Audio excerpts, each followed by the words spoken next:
तो daily current affair के class में आप सभी लोगों का स्वागत है। तो क्वेश्चन नंबर 5 से हम देखते हैं, क्योंकि इससे पहले हम कुछ क्वेश्चन कर लिए हैं और अभी कुछ क्वेश्चन बाकी, किसी कारणवश क्लास पूरी नहीं हो पाई थी, तो अब ये क्लास अभी कंटिन्यू रहेगी। तो देखते हैं क्वेश्चन नंबर 5 क्या है। क्वेश्चन नंबर 5 है, हाल ही में कैश फॉर क्वेरी आरोप पर लोकसभा से किसे निष्कासित किया गया है। क्वेश्चन फिर से सुन लीजिए। हाल ही में कैश फॉर क्वेरी आरोप पर लोकसभा से किसे निष्कासित किया गया है, आपका ये क्वेश्चन है। और आपका ऑप्शन नंबर ए है Mahua Moitra, option number B है Rahul Gandhi, option number C है Adhir Ranjan Chowdhury, option number D है मल्लिकार्जुन खड़गे। बताइए कौन सा ऑप्शन सही होगा या कौन सा आंसर सही है, बताइए जल्दी बताइए आंसर कौन सा होगा, क्या होगा आंसर आप लोगों का। तो आंसर होगा महुआ मोइत्रा। ठीक है, महुआ मोइत्रा को लोकसभा से निष्कासित कर दिया गया है। तो अब आप ये सोचेंगे कि ये महुआ मोइत्रा को लोकसभा से निष्कासित क्यों किया गया, तो उसका कारण ये है, पहले तो हम जान लेते हैं महुआ मोइत्रा है कौन। ठीक है, तो महुआ मोइत्रा जो है आपकी, महुआ मोइत्रा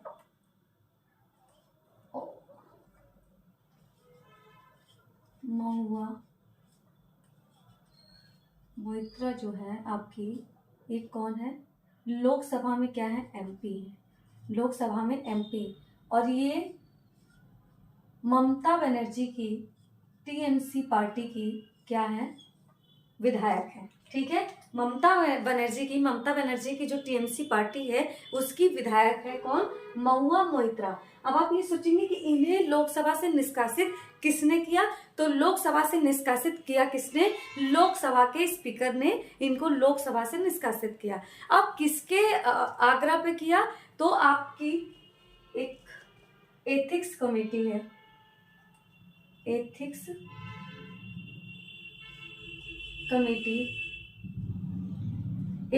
कमेटी के आग्रह पे निष्कासित किया है महुआ मोइत्रा जी को। ठीक है, महुआ मोइत्रा को एथिक्स कमेटी के सिफारिश पे क्या किया गया है, लोकसभा से निष्कासित किया गया है। अब इन्हें निष्कासित किया क्यों गया है, कारण ये है कि महुआ मोइत्रा जी के ऊपर आरोप ये है कि ये अपने किसी करीबी दोस्त से 2 करोड़ रुपए लेकर लोकसभा में अडानी जी के खिलाफ कुछ क्वेश्चन पूछे हैं। ठीक है, तो अडानी जी के खिलाफ कुछ क्वेश्चन पूछे हैं। अब आप सोचेंगे कि कुछ क्वेश्चन पूछना क्या गलत बात है, जी नहीं, क्वेश्चन पूछना गलत बात नहीं होती है, लेकिन इन्होंने क्या किया है कि 2 करोड़ रुपए लेकर इन पे अडानी जी पे क्वेश्चन कुछ खड़े किए हैं, जिसके फलस्वरूप ये हुआ है कि इनको लोकसभा से निष्कासित कर दिया गया। निष्कासित किसने किया है, तो लोकसभा के स्पीकर ने। महुआ मोइत्रा जो है वो आपकी एमपी हैं और टीएमसी पार्टी की विधायक भी हैं, और एथिक्स कमेटी के सिफारिश पे इनको निष्कासित किया गया है। ठीक है, अब राहुल गांधी भी इससे पहले लोकसभा से निष्कासित किए गए थे, आप लोगों को पता ही होगा। तो चलिए क्वेश्चन नंबर 6 देखते हैं। क्वेश्चन नंबर 6 क्या है, हाल ही में चीन के बेल्ट एंड रोड इनिशिएटिव से अलग होने की घोषणा किसने की है। ठीक है,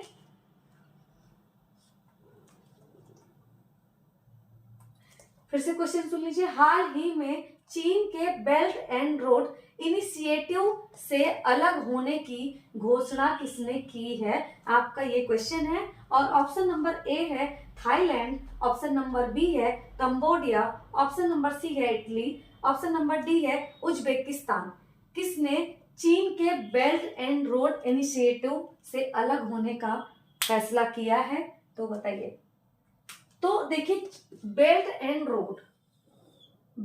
रोड इनिशिएटिव क्या है, तो बेल्ट एंड रोड इनिशिएटिव एक चाइना की पॉलिसी थी, जिसके तहत ये क्या करता है, यूरोप व अफ्रीका से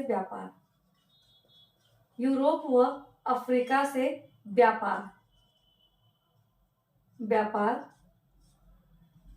करता है। ठीक है, यूरोप व अफ्रीका से व्यापार करता है और व्यापार को और बढ़ावा देने के लिए ये यूरोप और अफ्रीका में अपने माल को क्या करना चाहता है, अपने माल को पहुंचाना चाहता है, अपने प्रोडक्ट को अफ्रीका और यूरोप जैसे कॉन्टिनेंट में पहुंचाना चाहता है अपने माल को। इसके लिए इसकी ये जो पॉलिसी है बेल्ट एंड रोड इनिशिएटिव है, ठीक है। अब इससे कौन है जो कि कौन सी कंट्री है जो इससे अपने आप को अलग कर ली है, तो इटली वो कंट्री है। इटली क्या की है, चाइना की policy belt and road initiative से अलग हो चुकी है। कारण ये था कि चाइना से व्यापार करने में इटली को कोई भी फायदा नहीं हो रहा था। अब बताइए, कोई भी देश अगर किसी दूसरे देश से व्यापार करता है, अगर उसको उससे कोई प्रॉफिट नहीं होगा तो क्यों व्यापार करेगा। चाइना तो है ही चालाक, है ना। चाइना क्या है, बहुत चालाक है, वो अपनी चालाकी दिखाता है। वो केवल अपने प्रोडक्ट्स को बेचना चाहता है, अपने माल को बेचना चाहता है, दूसरे से खरीदना नहीं चाहता। तो इटली को लगातार क्या हो रहा था, घाटा हो रहा था, लगातार घाटा हो रहा था, जिसके कारण इसने क्या किया, चीन के belt and road initiative policy से अपने आप को अलग कर लिया है। और ये जो पॉलिसी चाइना ने बनाया है वो किसके लिए बनाया है, यूरोप व अफ्रीका देशों में अपने माल को पहुंचाने के लिए, यानी अपने प्रोडक्ट को सेल करने के लिए ये पॉलिसी इसने बनाई है, जिससे अभी इटली अलग हो चुका है, ठीक है। अब क्वेश्चन नंबर 7 देखते हैं। क्वेश्चन नंबर 7 है,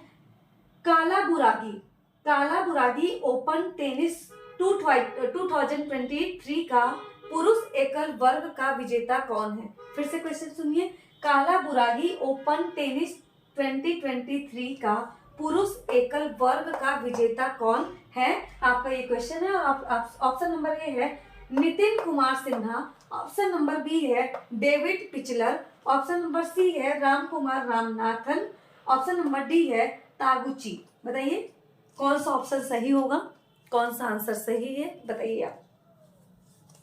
तो कालाबुरागी जो है एक जगह का नाम है, कालाबुरागी,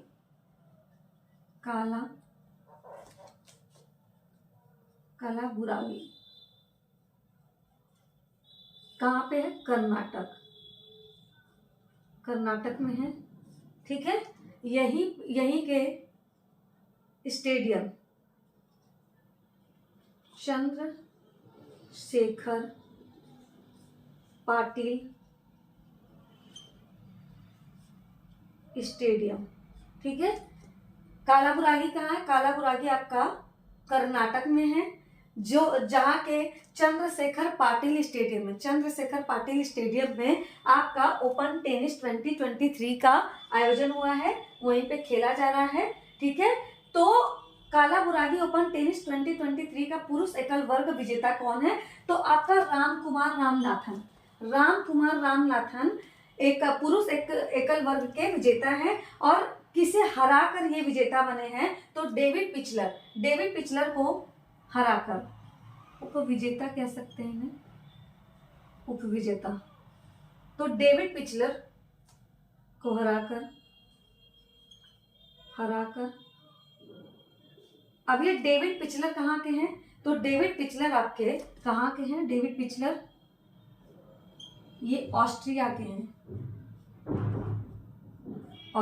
हैं, वियना की राजधानी है, वियना राजधानी है इसकी, ठीक है। तो डेविड पिचलर जो है वो ऑस्ट्रिया के हैं, ऑस्ट्रिया के हैं, और ऑस्ट्रिया की जो राजधानी है वियना है। तो डेविड पिचलर को हराकर रामकुमार रामनाथन क्या हुए हैं, विजेता बने हैं पुरुष एकल के, ठीक है। तो देख लीजिए आप, ये सारे क्वेश्चन नोट डाउन कर लीजिए, करंट अफेयर है, ये एग्जाम में बहुत पूछा जाता है।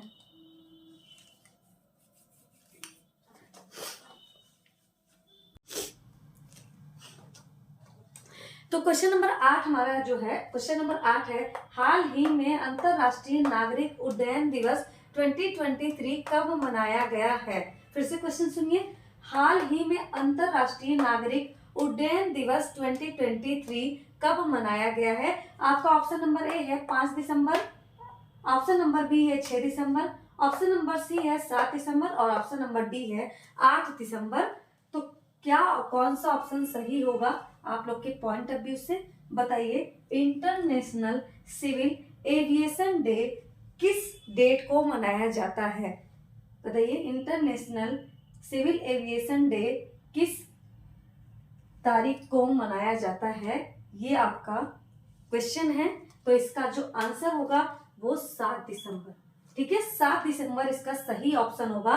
7 दिसंबर को ही इंटरनेशनल सिविल एविएशन डे मनाया जाता है, ठीक है।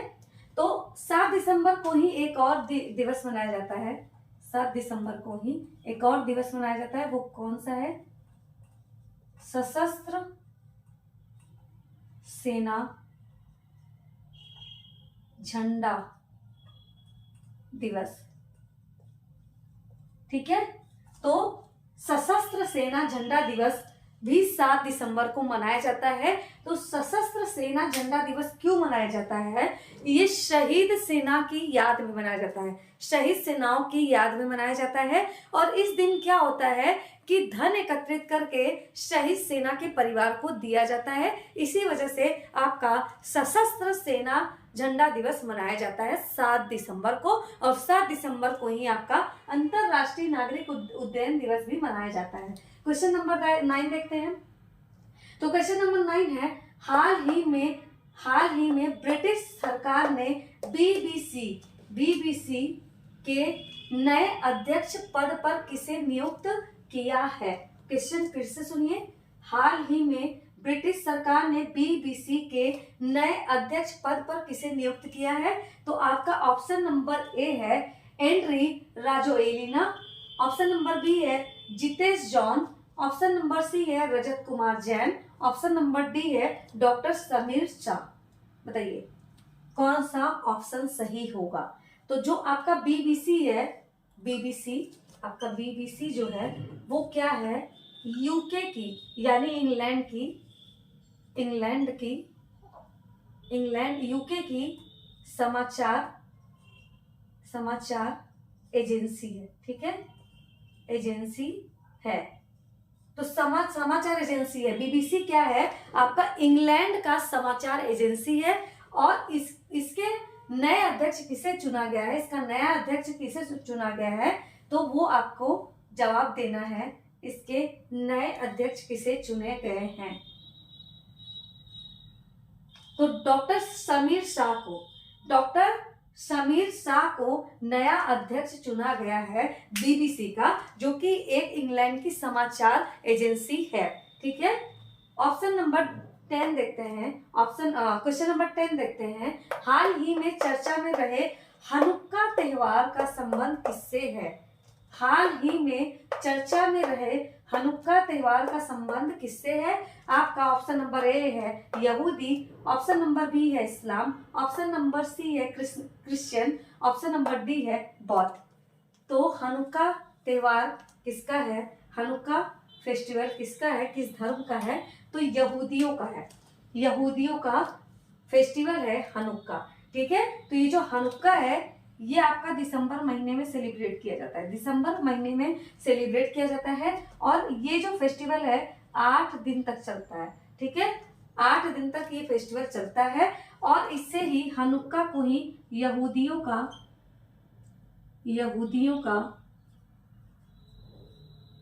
क्रिसमस कहते हैं, क्रिसमस कहते हैं।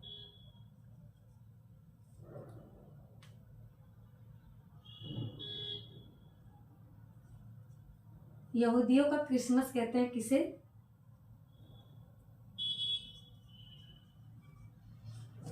ठीक है। तो हनुक्का त्योहार जो है यहूदियों का है। और हनुक्का त्योहार को ही यहूदियों का क्रिसमस भी कहते हैं। और हनुक्का जो त्योहार है वो दिसंबर महीने में सेलिब्रेट किया जाता है और 8 दिनों तक इसे मनाया जाता है। तो ये रहा आपका कुछ महत्वपूर्ण क्वेश्चन डेली करंट अफेयर्स के क्लास में। आप इन क्वेश्चन को जरूर देखें, इससे आपको जरूर फायदा मिलने वाला है। एग्जाम में करंट अफेयर से इसके बाहर तो कुछ पूछेगा नहीं, मिला जुला के यही सारे क्वेश्चंस आते हैं। तो आप मेरे क्लास को डेली का डेली फॉलो करें और बताएं कि क्वेश्चन आपको कैसे लग रहे हैं। और अगर वीडियो पसंद आए तो लाइक शेयर सब्सक्राइब करना ना भूलें। धन्यवाद।